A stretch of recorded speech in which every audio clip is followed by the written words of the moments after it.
పశ్చిమ బెంగాల్లో రేపు రెండో విడత అసెంబ్లీ ఎన్నికల పోలింగ్ జరగనుంది. మొదటి విడత పోలింగ్ ను విజయవంతంగా చేసిన ఈసీ రెండో విడత దశ పోలింగ్ ను కూడా ఎలాంటి అవాంఛనీయ ఘటనలు జరగకుండా ఉండేలా ఏర్పాట్లు చేస్తోంది.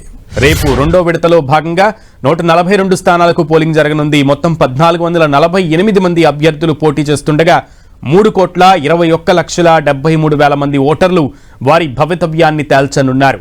ఇందులో 1,64,35,627 మంది పురుషులు, 1,57,37,418 మంది మహిళలు, 792 మంది ట్రాన్స్జెండర్లు ఉన్నారు. రెండో విడత పోలింగ్ కోసం కేంద్ర ఎన్నికల సంఘం 41,000 పోలింగ్ కేంద్రాలను ఏర్పాటు చేసింది. అన్ని కేంద్రాల్లోనూ వెబ్కాస్టింగ్ సౌకర్యాన్ని కల్పించింది. అటు మొత్తంగా 142 మంది సాధారణ పరిశీలకులు, 95 మంది పోలీస్ పరిశీలకులు, 100 మంది వ్యయ పరిశీలకులను నియమించింది.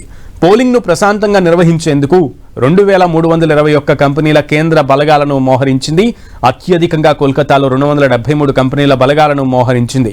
పోలింగ్ ప్రక్రియను పర్యవేక్షించడానికి కెమెరాలతో కూడిన డ్రోన్లను కూడా ఉపయోగిస్తున్నట్లు అధికారులు తెలిపారు. ఇక తొలి విడతలో రికార్డు స్థాయిలో 90% పైగా పోలింగ్ నమోదైంది.